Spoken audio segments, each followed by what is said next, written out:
Hello, Eustace. Hi, Miss Delia. I see you all the time here at Ladera, and I've never been to this workshop. I don't know how I haven't got here, because this just feels, in a way, like home. Everything just feels very comfortable and natural. What is it like working here in this department and also in Ladera? Well, let me first welcome you to our workshop. Thank you. It's a pleasure being here with you today, and it's a great pleasure for me working at Ladera from 1983 up to this present moment. I have learned a lot, I've met a lot of good people, but in all what we have been doing, it has been the improving of Ladera for the past. It makes me great pleasure, and I wouldn't mind stay here forever. Wow, it seems like you will be. Now, someone said to me that you are actually called the furniture concierge, right? Yes. You know who told me that? I know who told you.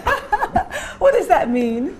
Well, right now we have a program building furnitures with all our different local wood we have in St. Lucia. We're not using nothing imported. And the type of wood we are using is called mahogany, red cedar, white cedar. We're using teak wood, we're using the mabwe, we're using the laurier cannel. We use the white wood, the breadfruit wood, and all that. Oh my gosh. Yeah. You know, a lot of people just think of mahogany. That's it. And then there's another big tree that we have. I don't know if you mentioned that the one, everyone kind of knows those two trees. But there's so many here. Now, when we think about Ladera and we see what Ladera is all made of, there's a lot of wood. Now, where does that wood come from? You say it's local, but how do you get it here into the workshop? Well, first of all, what we're doing, we sow seeds where people are selling wood. If they have dry boards, we buy it. But 90% of the time, we buy the trees from the local people in the community, from Franchichac to Choiseul, Saldibus, wherever it might be, and we cut it the way we want, because we know what furnitures we want to do. Especially like when we're doing the 4-poster beds. We know how to cut it. It's like 6-7 inches, because after you plane it, it reduces down a little lower.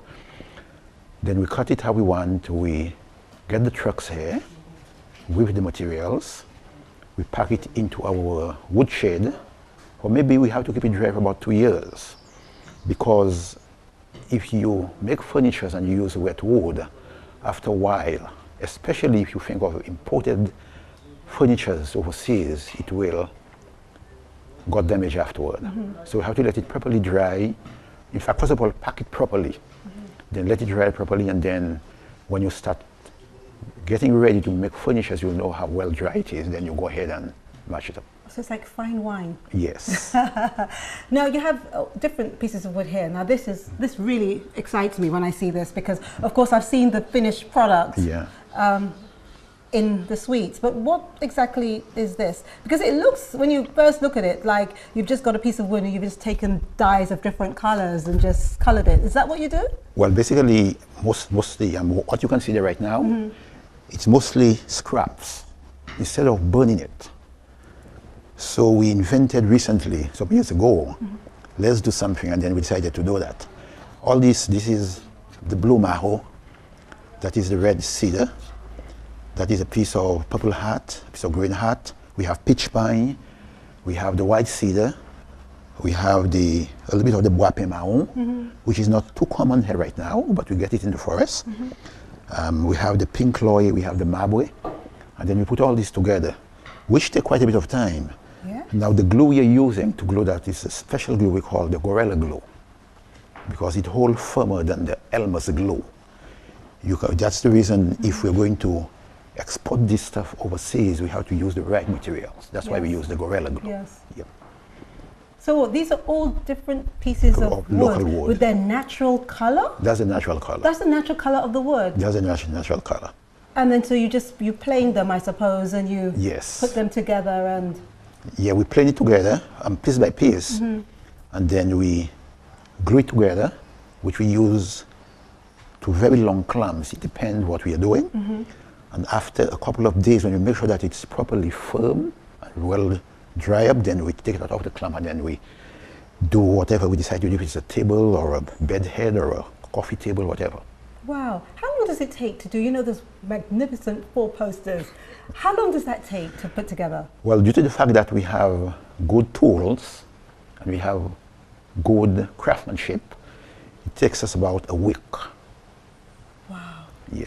Wow. And the other thing I know that you do is honeymooners can actually have that bed shipped to where they live, right? So they can actually like the bed. You tell me, I mean, you're the master. You tell me what happens. Well, we have decided to, as I said, we have decided to sell our Ladera furnitures overseas. Mm-hmm.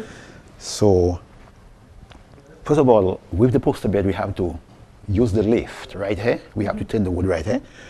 And then whoever wants to buy it, all arrangements have to be made with the concierge. Mm-hmm. And then we have to deal with custom, because whoever going to buy it to take it overseas want us to take all the step, all the waiting for us to receive it in the country wherever they are. Mm-hmm. Yeah. Wow, great stuff. Now the other thing I wanted to ask is, what difference has this made in terms, when I say this, I mean Ladera, and I know Ladera employs mostly St. Lucian staff, with the exception of one, I believe. Well, he's St. Lucian. He is St. Lucian now. Yeah. Very St. Lucian. What has this done? How much has Ladera been influential in people's lives? Because I know you've been here, as you said, for many, many years. You've seen the island grow, you've seen the area grow. How important has Ladera been to that growth? Well, first of all, if I could say to myself, I feel Ladera is my university. I have learned quite a bit, a lot. In fact, probably if it was not for Ladera, I would have never invented doing furniture like that. Been helping people very well, because there are times we're having so many other carpenters here doing different work. Also, I encourage the youngsters to learn the trade. It's falling apart a little bit, but I'm trying my very best to encourage them for the future, that we have good craftsmanship in St. Lucia. But I wouldn't want to get buried at Ladera, but I want to stay here for the rest of my life. Tell me a little bit, very quickly, about the owners of Ladera, because I know they're very dedicated to the property and to the people they employ. Dedicated people, loving people, charitable people. I know the owner for 40 years in April, since I know him. And I don't think there can be a better one than him. He encouraged people, he encouraged me, he teaches us. He's everything to us. He gives, and I don't think he's taking nothing for himself, as far as I know him. Mm. And I call him Daddy because he have treated me like a daddy have done before. Mm. So at the meantime, I want to pass it the same way to others coming after me. Of course, let's name him as Mr. Ralph Hooper, right? Yes, and his daughter Holly. Holly, she's my loving sister. Mm-hmm. And if she were there right now, she would say, "Where's my brother?" And this is Eustace she's searching for. So I adore them very much, because they have helped St. Lucian in all circumstances. The churches, the school, whoever, they're there with them. Well, Eustace, thank you It's so a privilege. much. Thank you for showing us your wonderful workshop. Yeah. And educating us yeah. with the different types of wood, and I envy you. What a lovely home you have. Yeah, thank you for inviting me. Thank you. Very much, thank you. Well, after the break, we're going to have some fun in the kitchen with Chef Nigel. See you soon.